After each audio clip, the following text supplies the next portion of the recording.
Murder में पूछताछ के बाद लेडी डॉन जिक्रा गिरफ्तार। चाकू मारने वालों की तलाश में छापी सीसीटीवी खंगाल रही है पुलिस।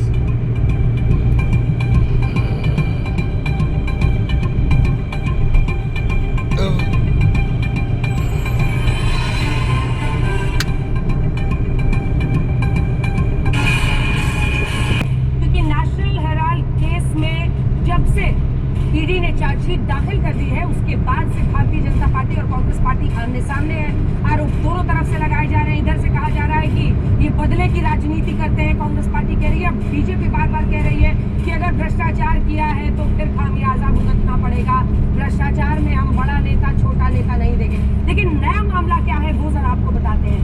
दरअसल हिमाचल प्रदेश जहाँ पर कांग्रेस पार्टी की सरकार है और वहाँ पर सुक्खू साहब मुख्यमंत्री हैं, अब ये खाते में आया कि जो सरकारी विज्ञापन वो देते थे उसमें 2,34,00,000 रुपए, फिर से सुनिए, 2,34,00,000 रुपए वो नेशनल हेराल्ड के नाम पर दे रहे हैं।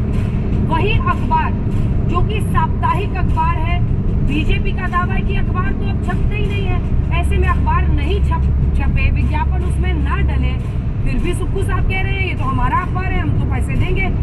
बीजेपी के नेता अनुराग ठाकुर कह रहे हैं कि अगर कांग्रेस को इतना ही शौक है तो अपनी जेब से विज्ञापन दे। टैक्स पेयर का पैसा कांग्रेस के अखबार में विज्ञापन पर खर्च करके सीएम सुक्खू चोरी के ऊपर सीना चोरी कर रहे हैं। अब सुक्खू साहब पलटवार करते हुए कह रहे हैं कि नेशनल हेराल्ड हमारा अखबार है, हम विज्ञापन देते रहेंगे।